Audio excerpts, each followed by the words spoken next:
अगर आप रोज़गार की तलाश में हैं, तो आपको एक बार इसको ज़रूर देखना चाहिए। ये जो है अलग-अलग पदों पे अलग-अलग रिक्तियाँ, अलग-अलग योग्यता के आधार पे चयन प्रक्रिया भी इनका अलग-अलग निर्धारित की गई है कि कैसे इसमें नियुक्ति की जानी है। नमस्कार, मैं नारायण सिंह राठौर, आप सभी को हमारे चैनल में स्वागत है। इसमें जो है पद जो आपको निकले हैं असिस्टेंट एग्जीक्यूटिव इंजीनियर का है यानी जीटीयू का। कुल जो इसमें रिक्ति है वह 40 है। योग्यता जो है इसमें किसी मान्यता प्राप्त विश्वविद्यालय से यानी एआईसीटीई से मान्यता प्राप्त विश्वविद्यालय संस्थान से इलेक्ट्रिकल एंड इलेक्ट्रॉनिक्स से बीई, बीटेक और बीएससी इंजीनियरिंग में 4 वर्षीय पूर्णकालिक जो है इंजीनियरिंग डिग्री होनी चाहिए। और इसमें चयन की जो इसकी प्रक्रिया है आपको वैध गेट स्कोर के माध्यम से है। ऐसे ही अगर हम दूसरे पद की बात करें आपको तो जूनियर इलेक्ट्रिकल इंजीनियर की है। इसमें भी 40 पद हैं और इसकी जो है आपको योग्यता है एआईसीटीई द्वारा अनुमोदित राज्य सरकार या केंद्र सरकार द्वारा पूर्ण रूप से मान्यता प्राप्त संस्थान कॉलेज से इलेक्ट्रिकल में पूर्णकालिक 3 साल का डिप्लोमा होना चाहिए। और इसका एग्ज़ाम जो इसका चयन का जो प्रक्रिया जो होगा आपको वह कंप्यूटर आधारित परीक्षा यानी सीवीटी के माध्यम से होगा।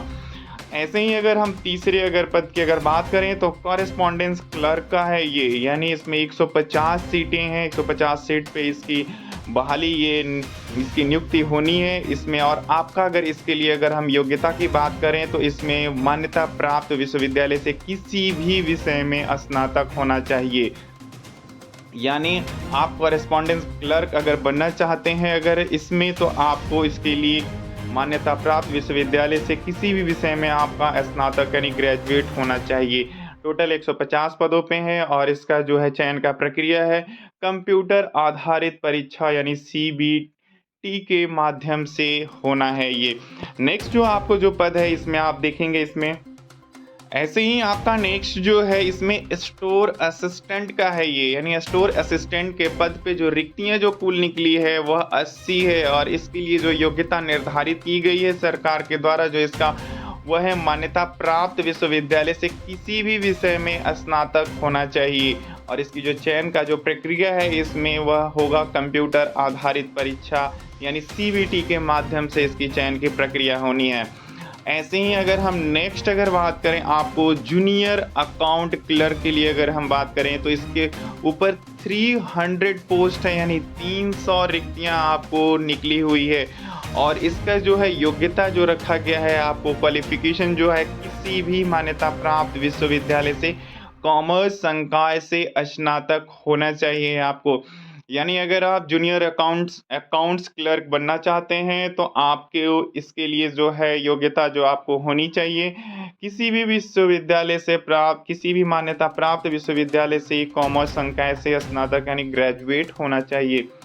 इसके लिए जो आपका चयन का जो प्रक्रिया होगा जो आपका जो इसका सिलेक्शन का जो प्रोसीजर होगा वह कंप्यूटर आधारित इसका परीक्षा होगा यानी सीबीटी के माध्यम से इसका एग्ज़ाम कंडक्ट किया जाएगा जो इसका चयन का जो प्रक्रिया होगा आपको। और जो ऐसे ही अगर हम इसमें नेक्स्ट अगर हम बात करें आपको तो इसमें 2000 पदों के ऊपर जो है टेक्नीशियन ग्रेड 3 का जो इसमें है निकला हुआ है यानी 2000 पदों पे। और इसके लिए जो इसका योग्यता जो निर्धारित की गई है जो शैक्षणिक योग्यता होनी चाहिए आपको मान्यता प्राप्त संस्थान से मैट्रिक या इसके समकक्ष परीक्षा उत्तीर्ण और तकनीकी योग्यता national council for vocational training New Delhi NCVT यानी state council for vocational training SCVT द्वारा मान्यता प्राप्त किसी भी संस्थान से इलेक्ट्रीशियन ट्रेड में 2 साल का आईटीआई में प्रमाण पत्र होना चाहिए। और इसका जो सिलेक्शन का जो प्रोसीजर है जो चयन का जो प्रक्रिया है कंप्यूटर आधारित परीक्षा के माध्यम से होनी है। यानी जो कुल जो 2000 जो पद और जिसमें 300 देख रहे हैं जूनियर अकाउंट्स क्लर्क के लिए और 80 जो है स्टोर असिस्टेंट के लिए, ये तमाम जो पदे जो आप देख रहे हैं ये जो आपको जो इसमें आपका आवेदन जो करने की जो तिथि इसकी है आपको ऑनलाइन पंजीकरण प्रारंभ होने की तिथि आपको 1 अप्रैल 2024 से शुरू हो रहा है और ऑनलाइन जो पंजीकरण की इसकी अंतिम तिथि है 30 अप्रैल यानी 30/4/2024 को समाप्त हो रहा है ये। अधिक जानकारी के लिए आप कंपनी की वेबसाइट www.bsphcl.co.in के ऊपर आप विजिट करके, या आप जो है स्टेट गवर्नमेंट की जो वेबसाइट है state.bihar.gov.in के ऊपर आप विजिट करें। यहाँ पर जाकर आप इसके पूरे डिटेल को देख सकते हैं। आप अधिक जानकारी के लिए आप इसके ऑफिशियल वेबसाइट पे जो दिया हुआ है वहाँ पे आप विजिट करिए। विजिट करने के बाद आप इसको देखिए, देखने के बाद ही आप जो है आगे की प्रक्रिया को पूरा करेंगे। आप अपने दोस्त मित्रों से इसे शेयर कर दीजिए। इसमें और सबसे बड़ी इम्पोर्टेंट है कि ये निकला किस जगह है, तो मैं आपको बता दूं, ये जो आपको है बिहार राज्य power holding company limited, Bihar सरकार का यह उपक्रम है। यह विद्युत भवन बेली रोड पटना की तरफ से यह सूचना जो है, आवश्यक सूचना जारी किया गया है। ये जो निम्नांकित पदों पे जो आवेदन हेतु जो आपको ये सूचना जारी किया गया, आप अपने दोस्त मित्रों से शेयर कर दीजिए कि अगर वह रोजगार की तलाश में हैं, तो एक बार अगर उनकी योग्यता अगर है, तो एक बार इसमें उनको अपने भाग्य और किस्मत को आजमाना चाहिए। फिर मिलते हैं एक नेक्स्ट वीडियो में एक नई जानकारी के साथ। तब तक के लिए नमस्कार।